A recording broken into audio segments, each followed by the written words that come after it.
आपणा सर्वांना नमस्कार. मी रुद्रशेखर जोशी, केसरीनंदन आध्यात्मिक यूट्यूब चॅनलमध्ये आपल्या सर्वांचे स्वागत आहे. आज आपण हे व्हिडिओ जाणून घेऊया नागपंचमी या सणाविषयी. या दिवशी काय करावे, काय करू नये, नागदेवाचे पूजन कसे करावे, सर्पांचे विष दूर होण्याचा मंत्र कोणता आहे व नागपंचमीची कहाणी. या दिवशी प्रत्येक घराघरात नागदेवतेचे पूजन केले जाते. स्थान, प्रदेश, काल, रूढी, परंपरा यानुसार थोडाफार फरक आहे, पण उद्देश मात्र एकच असतो, तो म्हणजे नागदेवतेचे पूजन करणे. नागदेवाची आकृती रांगोळीने, हळदीने, रक्तचंदनाने काढतात. पाटावर, भिंतीवर, तर काही ठिकाणी प्रवेशद्वारावर देखील काढतात. काही ठिकाणी मृण्मय मूर्तीचेही पूजन केले जाते व ते करावे असे धर्मसिंधू ग्रंथात देखील सांगितलेले आहे. हे पूजन श्रावण महिन्यातील शुक्ल पंचमीला करतात, तर काही ठिकाणी वद्य पंचमीला देखील करतात. हळद, कुंकू, गंध, अक्षता यांनी पूजन करावे, फुले व्हावीत, धूपदीप दाखवावा, नंतर दुधाचा व लाह्यांचा नैवेद्य दाखवावा.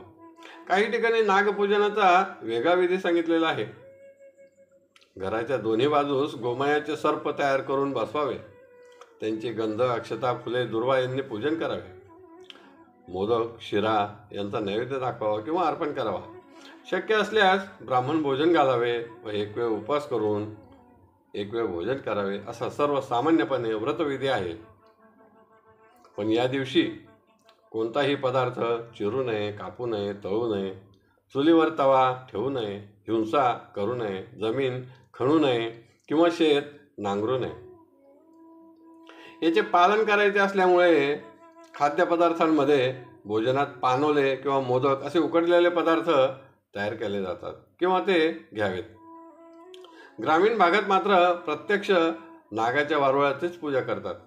बाकी सर्व गोष्टी सारख्या असतात. शहरी भागात हे शक्य नसल्याने नागाच्या आकृतीचीच पूजा केली जाते.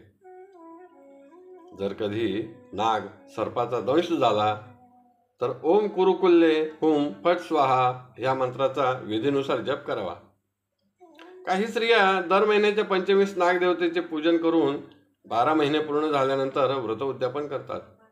यावेळी सोन्याच्या नागाची प्रतिमा दान द्यावी असे सांगितलेले आहे. यामुळे सौभाग्य, धनधान्य, संपत्ती प्राप्त होते. कहाणी या प्रकारे आहे. आटपाट नगर होते. तेथे अनेक शेतकरी बांधव राहत होते. पण एका शेतकऱ्याच्या शेतात नागाचे वारुळ होते. तो शेतकरी नांगरणीचे काम करीत होता. त्या दिवशी नागपंचमी होती. नांगरताना त्या नांगराचा फाळ वारुळाला लागल्यामुळे नागिनची पिले मेलीत. काही वेळाने नागिन तेथे आली. तिने पाहिले की आपले सर्व पिल्ले मृत झालेले आहेत. तिला नांगराच्या फाळाला रक्त लागलेले दिसले. त्यावरून ती समजली की यामुळेच आपली पिले मृत झालेली आहेत. ती नागिन क्रोधित झाली. ती शेतकऱ्याकडे गेली. त्यास, त्याच्या पत्नीस, मुलांना, लेकी, सुनांना सर्वांना दंश केला, ज्यामुळे सर्व मृत झालीत. तिच्या लक्षात आले एक मुलगी परगावी गेलेली आहे. ती तेथे देखील गेली. पण तिने पाहिले की ती नागदेवतेचे पूजन करीत होती.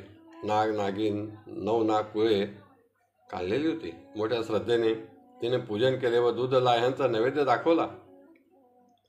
नागिनने दूध प्राशन केले व खऱ्या रूपात आली. तिने प्रसन्न होऊन विचारली, हे मुली, तू कोण आहेस? तुझे आई वडील कुठे आहेत? ती मुलगी तिला पाहून घाबरली, पण तिने सांगितले, मी नागिन आहे, पण घाबरू नकोस. तू माझे पूजन केल्यामुळे मी आनंदी झाले आहे. माझ्या पिल्लांच्या हत्येचा मला विसर पडला आहे. नागिनने सांगितले, मी तुझ्या माता पितांना सर्वांना दंश करून मारले आहे, कारण त्यांनी माझी पिले मारलीत. पण मी आता तुला अमृताची कुपी देते, ती घे व घरी जा. सर्वांच्या मुखात एक एक थेंब टाक, ती जिवंत होतील. त्या मुलीने तसेच केले. त्यामुळे तिचे माता पिता जिवंत झाले. परगावहून आलेल्या मुलीने सर्व प्रकार सांगितला. त्यानंतर आपल्या मातेस व सर्वांना व्रतविधी सांगितला. या दिवशी शेतजमीन खणू नये किंवा नांगरू नये, भाज्या चिरू नये, तव्यावर पोळ्या करू नये असे सांगितले. तेव्हापासून ते सर्व नागपंचमीचे व्रत करू लागले.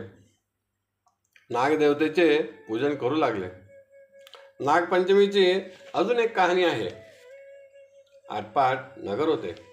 तिथे एक ब्राह्मण राहत होता. त्यास 5-6 मुले होती. त्यांची लग्न झालेली होती. त्यामुळे सुना देखील होत्या. मोठा परिवार होता, पण सुखी परिवार होता.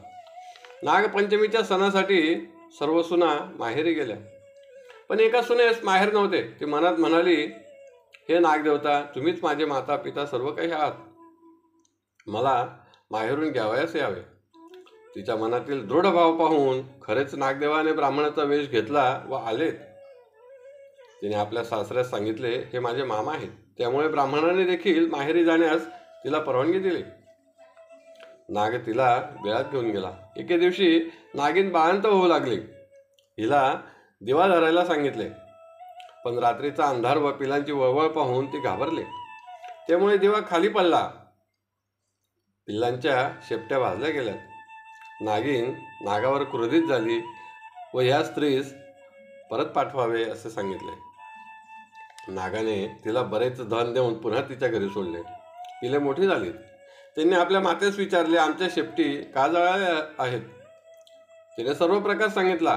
त्यांना राग आला. तिला दंश करायला गेले, पण तो नागपंचमीचा दिवस होता.